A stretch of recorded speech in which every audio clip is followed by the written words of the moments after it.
아무래도 사범대생이다 보니까 채용팀에 관심 있으실 분도 있으실 텐데 현지님께서 해주신 이야기를 바탕으로 해서 여러분들의 길을 잘 쌓아나가길 바라실게요. 그리고 선배님들 나중에 멘토링 시간에 할 이야기들이 많으니까 조금 간략하게 설명해 주시면 감사하겠습니다. 네, 다음으로 최남수 선배님 모시겠습니다. 박수 부탁드립니다.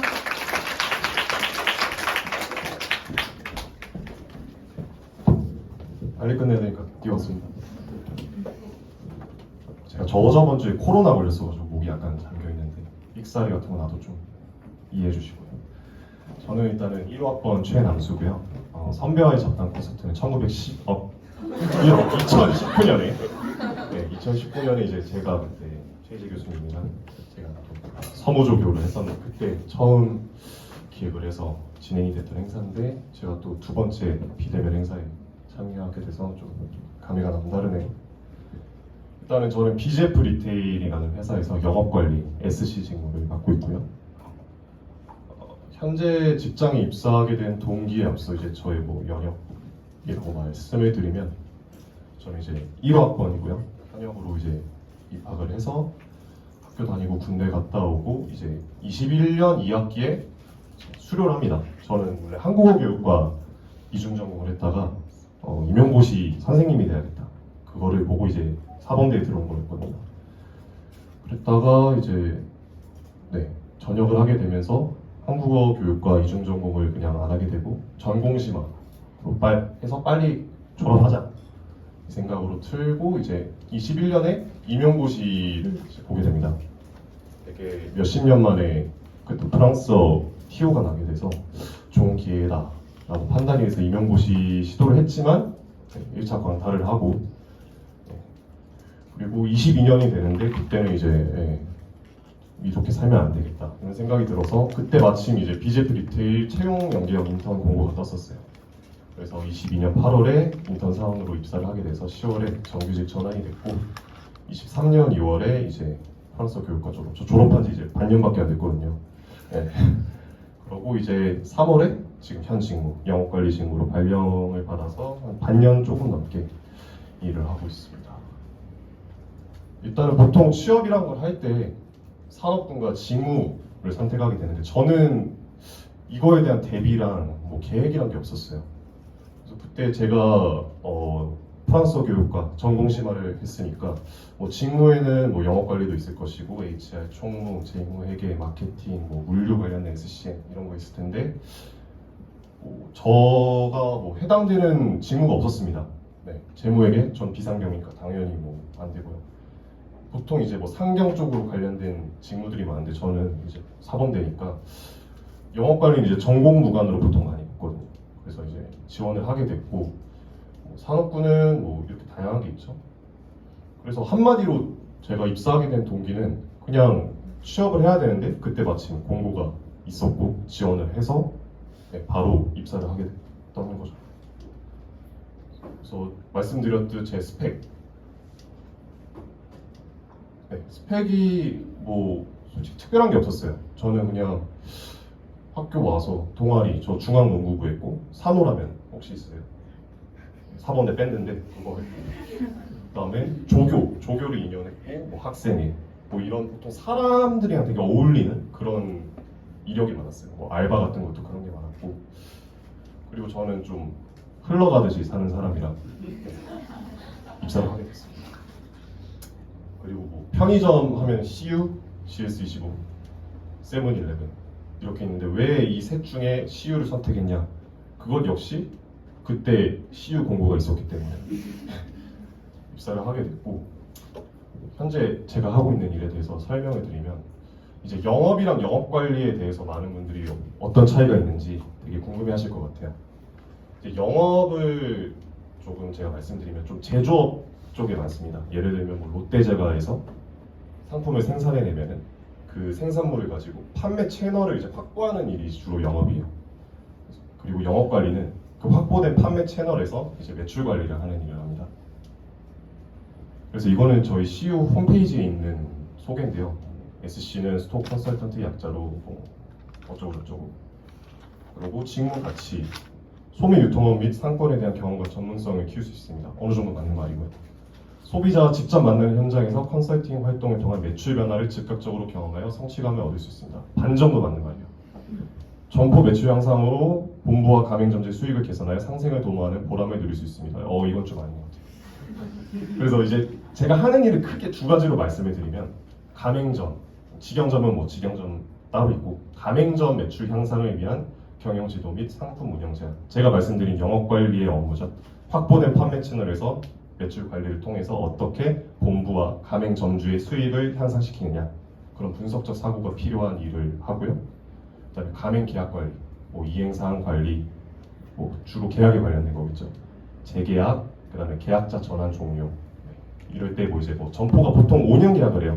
5년 계약을 하면은 뭐 중간에 손익 부진이나 아니면 계약 만료에 의해서 이제 점주님이 이제 바뀌게 되는 상황이 오는데 그럴 때 이제 제가 가맹 계약자를 바꾸는 업무 전반을 실시하는 거죠. 그래서 필요 역량은 이제 본부와 점포 간의 원활한 업무 추진을 위한 커뮤니케이션 능력. 뭐 이거는 어느 직무나 필요한 능력일 거고 소매 트렌드를 파악하고 그에 적합한 상품을 운영할 수 있는 추진력 필요합니다. 점포 상권 변화를 파악하고 대응할 수 있는 문제 해결 능력. 이런 게 있으시면은 좀 영업 관리 직무에 적합하다. 한마디로 좀 분석적 사고와 좀 어느 정도 활발함. MBTI로 따지면 TJ들이 일을 잘합니다. 제가 ESTJ거든요. 네.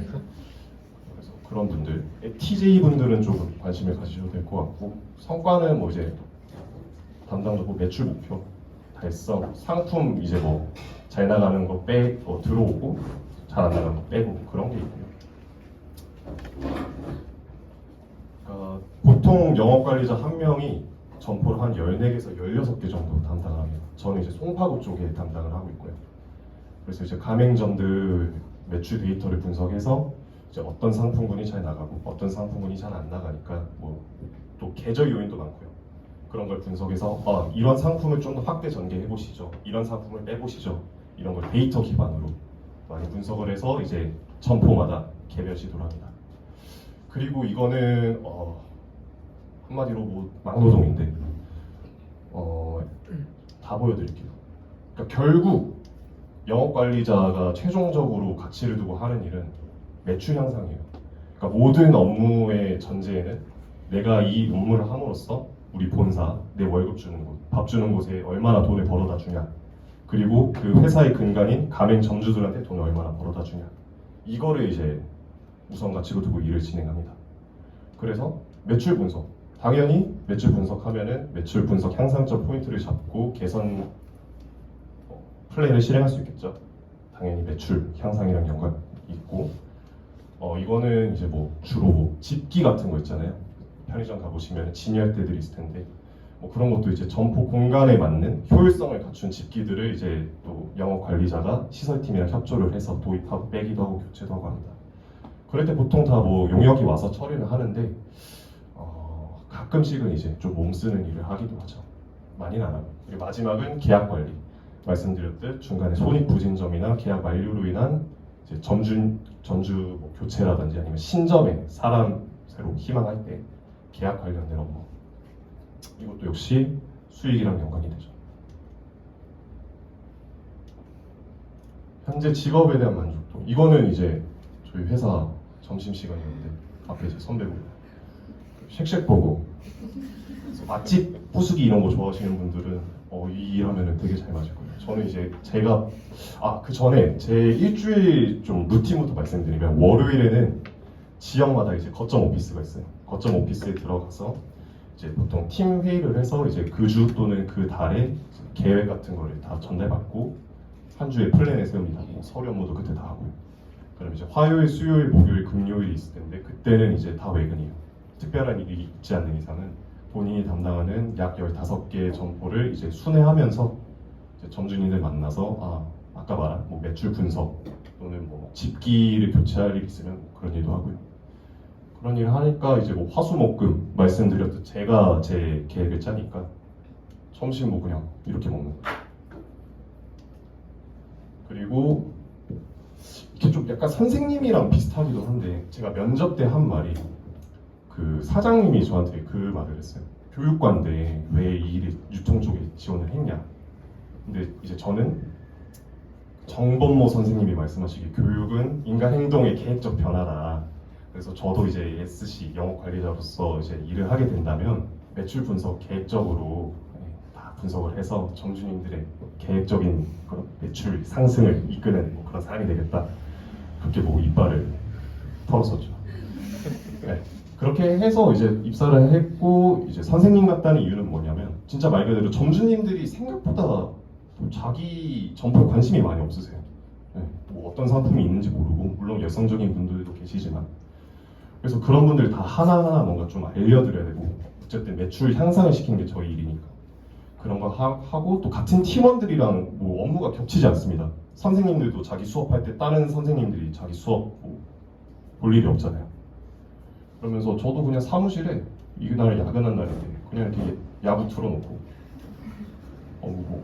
좀 자유로움이 있어요. 네. 그러고 이거는 그냥 외근하다가 좀 지친다.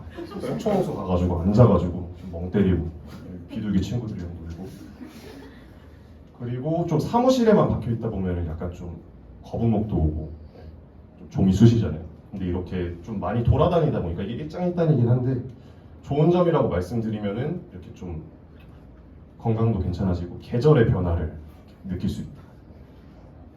하지만 여름엔 덥다. 네. 이거 냉장고 뒤거든요. 되게 시원해요. 여름에 돌다가 저는 또 면허도 없어서 걸어 다닙니다. 대중교통 타고 다니는데 걷다가 이제 더우면은 바로 이제 워크인 냉장고 뒤로 들어가서 한 5분만 있다 나올게요 하고 이렇게 쉬고 그래서 또 만족도 측면에서 말씀을 드리면은 보통 이제 이게 회사의 직급 체계잖아요. 사원, 대리, 과장, 차장, 부장. 네. 저는 이 회사에서 부장까지 갈 수 있을까 뭐 이런 생각을 해보면은 쉽지 않을 것 같아요. 네. 그리고 저희 회사 또 유통 쪽이긴 하니까 저희 또 사범대 특성상 여성분들이 많으시잖아요. 그래서 보통 과장, 차장부터 이제 팀장, 지책자를 하는데 팀장이 전국에 한 100명 좀 넘게 있는데 여성 팀장이 한 10명? 얼마 안 됩니다. 물론 이제 차차 바뀌는 중이지만 아무래도 좀 업계의 특성상 좀 성별적인 그런 한계가 아직은 있는 것 같다 말씀을 드리고 그리고 편의점 업계 당연히 뭐 편의점이 뭐 유통 부분에서 지금 뭐 점유율이 상승하고 있다고 하지만 인구가 한국이 줄고 있지 않습니까? 그거에 대해서 좀 매출에 대해서 좀 이게 영원할까? 그리고 전국에 CU가 17,000개 있고 전체로 치면 5만 개 정도 있거든요. 외대만 해도 뭐 국제학사 하나 있고 후문에 있고 앞에도 있고 뭐 많잖아요. 어쨌든 정해진 파일을 들고 경쟁하는 사업인데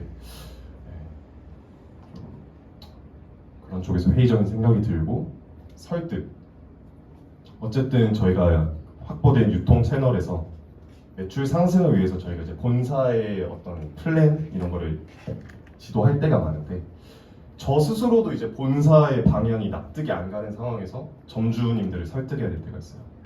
네. 그럴 때는 좀 되게 소위 현타가 오죠. 나 스스로도 설득이 안 되는데 어떻게 남을 설득하냐. 네. 그럴 때는 이제 뭐 저는 솔직히 안 해요. 제가 납득이 안 가면. 그리고 전문성. 영업 관리가 이제 좋게 말하면은 되게 다양한 뭐 세무적인 것도 어느 정도 깔짝, 노무적인 것도 깔짝. 근데 깔짝이잖아요. 전문성이 크게 필요치 않다라고 하면 좀 부적절한 것 같고 키우기가 좀 어려워요.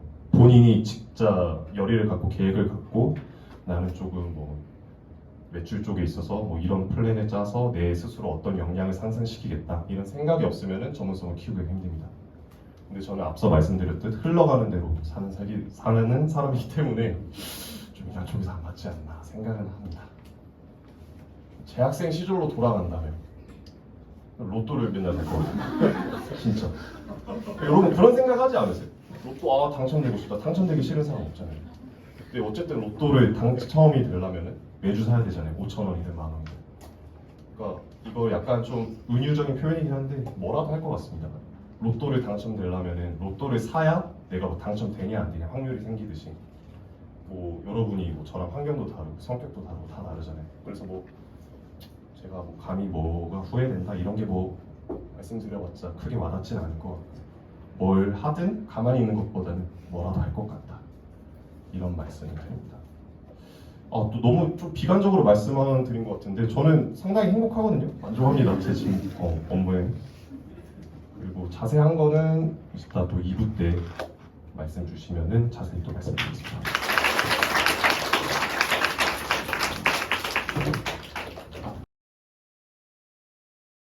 선배님 나와주시겠어요? 다들 박수로 모실게요.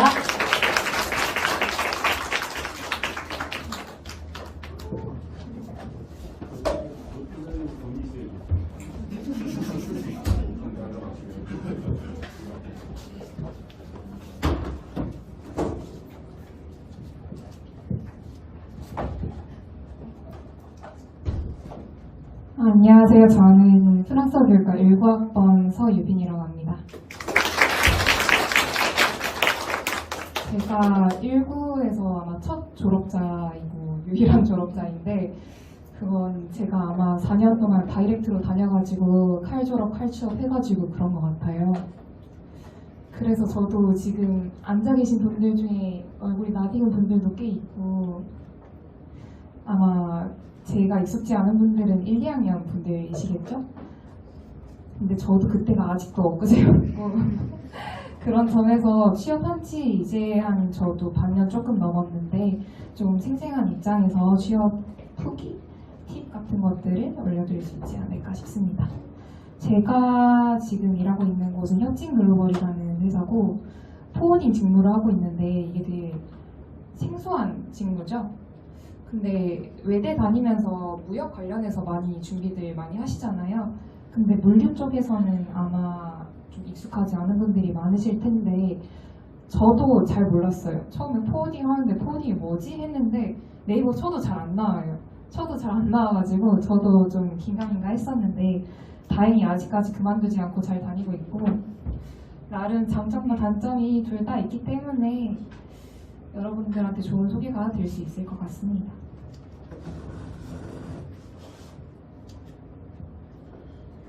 이거는 사실 협진글로벌 치면은 제가 그 외대 학부 뭐 그런 데에서 인터뷰 하나 한 게 있어가지고 협진글로벌 서유빈 치면은 그게 먼저 떠요. 그거밖에 안 나와가지고 지금 굉장히 후회를 하고 있는데 거기에 보시면은 제가 이렇게 가지고 있던 스펙이라고 해야 하나? 아무튼 그런 것들이 나옵니다. 제가 4년 동안 이렇게 다이렉트로 다닐 수 있었던 건 아마 저는 프랑스어랑 잘 맞아서 좀 좋아했고 그리고 프랑스어만 열심히 해가지고 전공 심화를 했기 때문이라고 생각합니다. 그래서 보시면 학점은 굉장히 잘 나왔고요. 그동안 제가 생각보다 뭐 자격증 준비나 대활동 이런 건 별로 한 게 없었는데 자격증 같은 거 보이시는 뭐 토익이나 커말이나 이런 거는 4학년 여름방학 때 몰아서 이렇게 후루룩 땄고요. 대외활동은 제가 특이하게 저 국제청년센터에서 성우활동을 하나 한 게 있고 학교에서 지금 혹시 또래상담이라고 들어보셨나요? 그 또래상담도 제가 상담자로 한번 참여를 했어가지고 그게 좀 유의미한 경험이 됐습니다. 또 제가 써먹은 거는 그 봉사시간으로 저희 어차피 교원자격증 따려면 교육봉사 60시간 채워야 해서 그것도 써냈고요. 그 성우활동을 하기 전에 저희 1차로는 우리 과에서 그 영상 공모전 이런 거 하잖아요. 그거 한번 만들어보고 재밌었는데 그 뒤에 그 에타 보니까 그 오디오북 원어로 전래동화 번역하는 오디오북을 만드는 그런 활동이 있었어요. 그래서 재밌어 보여가지고 했는데 운이 좋게 최우수상이 돼가지고 그 뒤에 성우 활동까지 도전해 볼 수 있었습니다. 근데 뜬금없이 물류 쪽으로 갔잖아요. 근데 저도 이제 상담을 하면서 원래는 상담 직무가 굉장히 잘 맞는다라고 생각을 많이 했었어요. 근데 그걸 고민하던 중에 저는 이제 4년 공부만 하고 뭐 대외활동 이런 거 많이 안 해봤으니까 인턴도 많이 안 해봤으니까 그게 좀 취업을 해보는 게 좋지 않을까? 아니면 대학원을 가면은 좀 내가 취직도 못 해보고 상담사로 활동하면 그걸 공감할 수 있을까? 뭐 그런 고민도 있어서 한번 그 진로 취업센터에서 상담을 받아봤는데, 그러면 그 상담사분이 너가 나이도 어리고 아직 고민이 되니까 뭐 조직 생활을 한번 경험해 보는 것도 괜찮을 거다, 뭐 이런 말씀을 해주셔가지고, 그래? 그럼 취직 한번 해볼까? 해가지고 준비해서 나름 운이 좋게 들어간 게 지금의 회사입니다. 저는 일단 취업을 해야 하는데, 저는 전공 심화를 했잖아요. 프랑스어 굉장히 좋아하긴 하지만 프랑스어 교육이라는 전공만으로는 뭔가 다른 회사에 대뜸 취업 준비를 하기가 좀 갈피가 안 잡히더라고요. 그래서 저는 이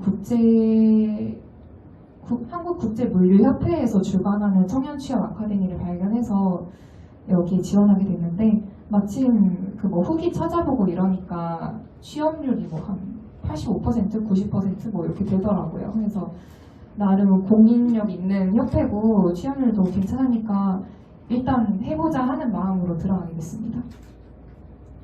근데 좀 재밌었던 게, 저는 여기도 면접을 보고 들어가거든요. 근데 면접 볼 때 좀 그 협회 회장님, 부회장님, 뭐 인사팀 뭐 여기서 이렇게 한 3분 정도 계시면서 면접을 봤는데, 그때 면접을 좀 잘 봤었나 봐요. 그래서 부회장님이 저를 그 뒤에 이거 아카데미 시작도 안 했는데 스카우트 해가시려고 하기도 해서 좀 그 순간 많이 흔들렸던 기억도 나고요.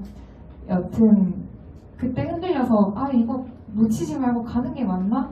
이런 고민이 많이 됐었는데, 다른 분들이 너가 그런 아쉬운 생각 가지고 하면 안 된다, 이거보다 훨씬 잘 갈 수도 있을 거다 해가지고 조급한 마음 좀 내려놓고 아카데미 영상이 다 끝낸 다음에 저는 이거 회사 찾아보다가 그 아카데미에서 그 연결해준 회사 한 군데 면접 보고, 그리고 여기 추천 채용으로 쫙 뜨거든요, 학교 그 사이트에. 근데 거기에서 저희 회사를 보고 회사에 초공이 적혀져 있었어요. 그래서 저는 그것만 보고 냅다 지원을 했죠. 그렇게 해서 원래는 그 아카데미에서 주관하는 곳이 계약직이어가지고 저는 이렇게 취업을 한번 해볼까 하는 마음으로 했잖아요. 그래서 그건 원래 계약직이었어요. 계약직 하면은 뭐 한 1, 2년 정도 했을 것 같은데, 그것도 1차 면접은 붙었는데 제가 그 당시에 좀 심적으로 사정이 있어가지고 처음에 지원 취소를 했었거든요. 붙었는데. 근데 거기에서도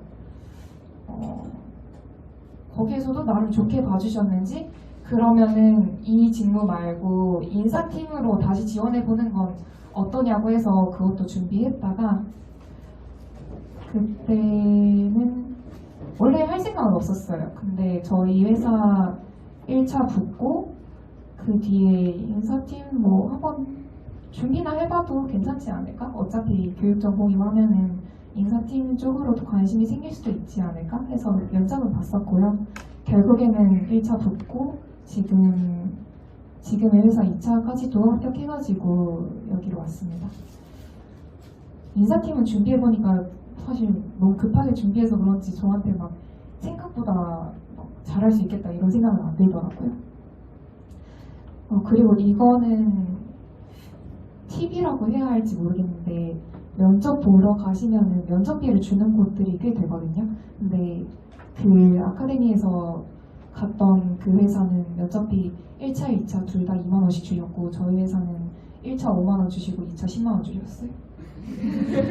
그래서 면접 한번 보러 가는 것도 어차피 도움도 되고 나름 쏠쏠하게 챙길 수도 있다는 장점도 있습니다. 그래서 제가 지금 하고 있는 일이 뭐냐 하면은, 직무 자체는 저희 팀이 딱 2팀으로 나눠져 있어요. 경영지원팀이랑 프로젝트팀. 프로젝트팀에서는 아예 포워딩만 하는 건데, 간단하게 설명하면은 이게 제가 아카데미에서 배우던 그 교재에 필기했던 건데요.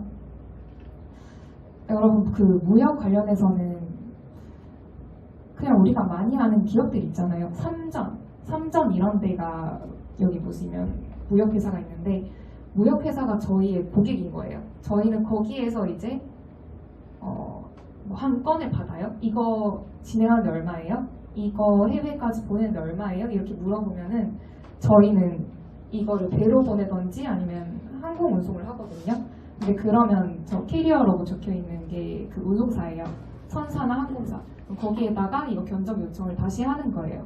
이거 키로당 얼마예요? 이거 키로당 뭐 어떻게 진행해요? 이렇게 해서 견적 받으면은 다시 무역회사에다가 이거를 저희의 마진을 남겨야 할 거 아니에요. 그래서 그거를 뭐 마크업 해가지고 이윤을 붙여가지고 다시 제시해주고 컨펌 받으면은 이거를 선적을 진행하는 거예요.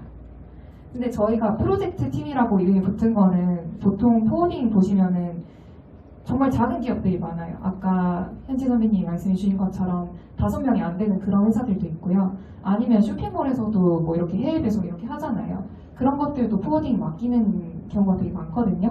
근데 저희는 프로젝트 팀이라고 하는 게 옆에 보시면 저희 회사 사이트에 나와 있는 건데 저희는 그 정말 건설회사에서 하는 한 프로젝트? 해외 플랜트 개설이나 아니면 뭐 공장을 짓거나 아니면 저렇게 수력 발전소를 짓거나 뭐 이런 것들을 한다 하면은 거기에 필요한 부품들을 나르는 거예요. 그래서 프로젝트만 전담하기 때문에 일이 갑자기 중단되거나 그런 일은 좀 적고 또 어디 가서도 포워딩, 일반 포워딩을 한다 하면은 좀 얘기하기가 어렵잖아요. 고객들도 너무 다르고 해야 하는 일도 너무 다른데 저는 지금 대우건설이랑 하고 있고요. 이렇게 만약 이직 준비한다 할 때에도 뭐 대우건설이랑 이런 프로젝트를 했습니다. 이렇게 말할 수가 있겠죠.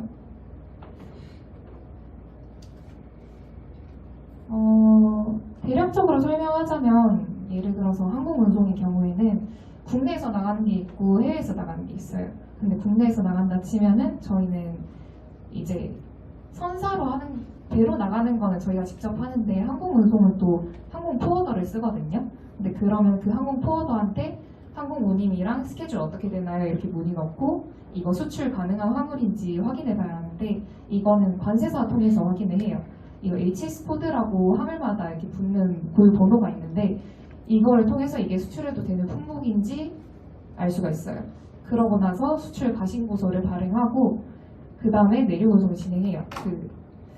원래 화물이 있는 곳이 있을 거 아니에요. 거기서 픽업해와가지고 공항 창고로 입고를 시킵니다. 포장을 해야 한다면 포장센터를 거쳐서 가고요. 그럼 화물이 입고하면은 그 화물 입고할 때 측정되는 중량이랑 사이즈가 좀 달라져요. 그럼 그걸로 수정하고 수출 신고 필증을 발행하고요. 그 다음에 이거를 그 항공 포워더한테 다시 전달해주면은 항공사에 넘어가서 그 에어웨이 빌이라는 화물 인수증 같은 게 나옵니다. 그걸로 증명이 되는 거예요. 거기까지가 보통 저희 일입니다. 지금 저의 만족도는 좀 애매하게 별점 3점이고요.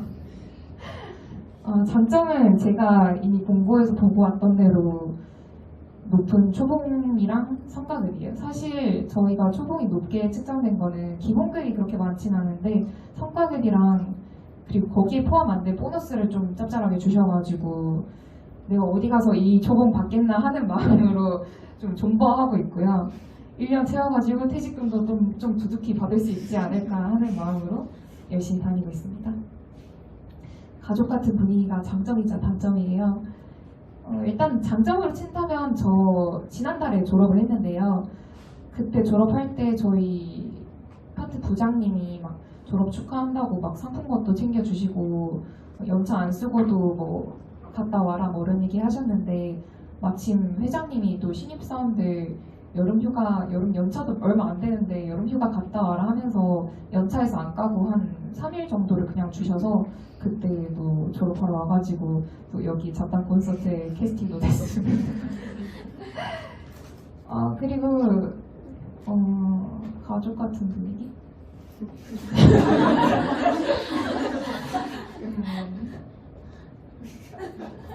좋을 수도 있고 안 좋을 수도 있어요. 안정적이다 하는 거는 그러니까 연차가 오래되신 분들이 좀 많이 계세요. 예, 장점일 수도 있고 단점일 수도 있는데 이 일이 안 맞으면 오래 버티기는 확실히 힘들어요.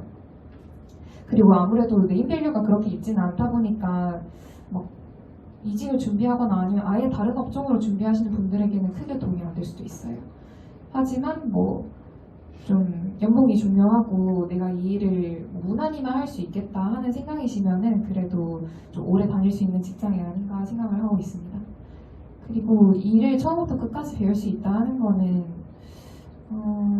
이것도 처음에는 좀 힘든데 하다 보면은 그래도 좀 적응이 되고 또 어디 가서 뭐 물류팀이나 뭐 그런 데 갔을 때도 좀 도움이 될 것 같고요.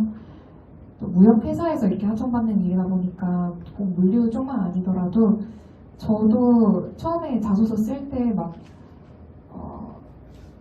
어디지? 막 고속철도 뭐 이런 데에서 물류팀이나 뭐 이런 것들도 한번 써보려고 했었거든요. 뭐 안 된 것도 있고 한데 아무튼 그렇게 써볼 수 있을 거라고 생각합니다. 단점이라고 하는 건 아무래도 사이에 끼어 있잖아요. 아까 제가 보여드린 그림처럼. 근데 저희 입장에서 고객한테만 의리일 것 같은데 그 선사 입장에서도 저희가 의리예요. 거기에서 안 실어준다 하면 저희 못 실는 거예요. 그래서 서로 이렇게 막 짜증내고 이거 해주세요 하는데 왜 안 돼요? 하는데 저기서 아니요 저희 안 돼요 이렇게 하니까 뭐 설명하기도 좀 어렵고요. 그 와중에 막 운송사나 뭐 이런 곳에는 좀 나이 많으신 분들이 많으세요. 그러면은 되게 저는 목소리만 들어도 여자잖아요. 그래서 엄청 화도 많이 내시고 좀 버럭버럭 하는 게 많아서 처음에는 그거 들으면 막 기도 죽고 했었는데 지금은 네 죄송합니다 뭐, 저도 잘 모르겠어요 뭐 이러면서 그냥 넘겨버리고 그래요. 그거는 그래도 나름 적응할 수 있는 것 같아요. 단점 가족 같은 분위기 회식이 많아요. 술 잘 못 드시는 분들은 좀 힘들 수도 있어요. 그리고 근데 술 좋아하면은 완전 최고 장점. 왜냐면 저희는 메뉴도 막 얼마 전에 장어 먹으러 가고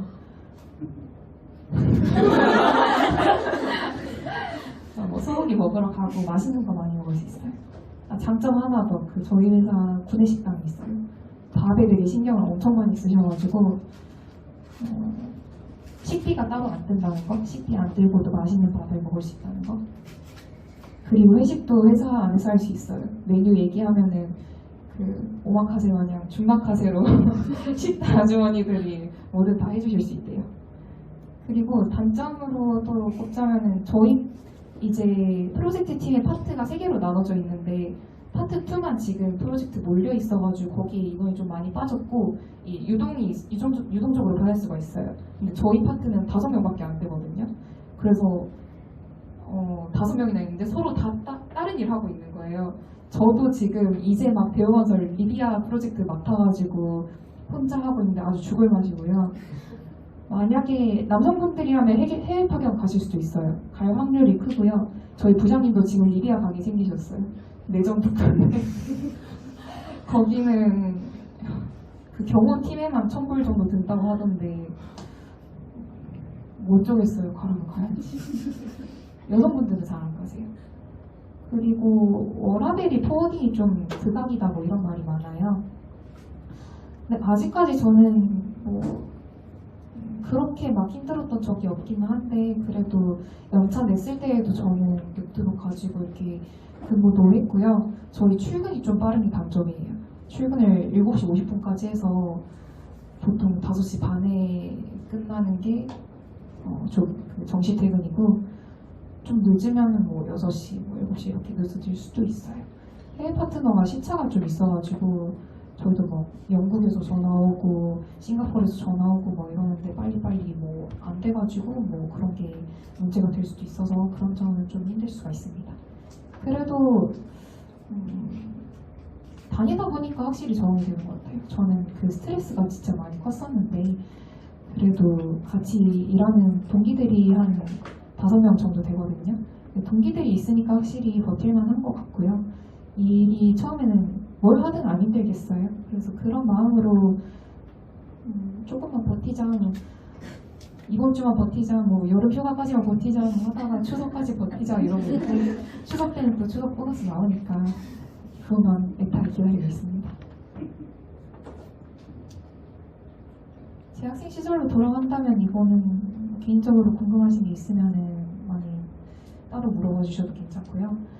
공통적으로 하고 싶은 말은 저도 진로 취업 지원센터가 되게 낯설게 느껴졌었는데 막상 가보니까 되게 유용했고 꼭 상담이 아니더라도 비교과 뭐 이런 거 있잖아요. 프로그램 한번 들어보니까 뭐 그런 대로 도움은 되겠지 하는 마음으로 듣고 또 한번 들어보니까 또 관심가는 다른 게 또 생기더라고요. 그래서 그런 프로그램이 있으면 마음껏 해봐도 좋을 것 같고 저는 괜히 사서 걱정이 많은 편이거든요. 겁도 많고. 근데 저도 그냥 막상 지르고 보니까 다 그래도 어떻게 연결도 되고 또 나중에 쓸게 해보니까 그래도 생기고 하더라고요. 그래서 저도 지금 하신 분들도 같이 하실 것 같은데 저 기초학회 학회장도 했었고 조교 원래 수직생 하다가 조교도 했었는데 그게 진짜 취업할 때 도움이 많이 됐었어요. 그리고 이거는 그래도 꼭 했으면 좋겠다 하는 거는 델프 따는 거. 저도 아직 배원밖에 없는데 배도를 땄으면 얼마나 좋았겠어요. 근데 지금 와서 공부하려니까 너무 시간도 안 나고 체력도 안 되고 근데 뭐 배영이라도 취득해둔 게 어딘가 싶고요. 저희 회사에서도 한번 그 해외 파트너 프랑스에서 온 사람이 있었는데 저보고 부장님이 야 너 프랑스어 전공했잖아 하면서 하시는 거여서 그래서 네 하면서 위 주발로 퐁스요 엉성대 하고 그냥 치웠어요. 다행히 그분이 모국어는 아니어가지고 그렇게 어영부영 넘겼는데 부장님이 그것만 가지고도 오 하면서 이렇게 보시는 그런 게 있더라고요. 그 정도는 까면 좋지 않을까 하는 마음이 있습니다. 제가 준비한 건 여기까지입니다. 감사합니다.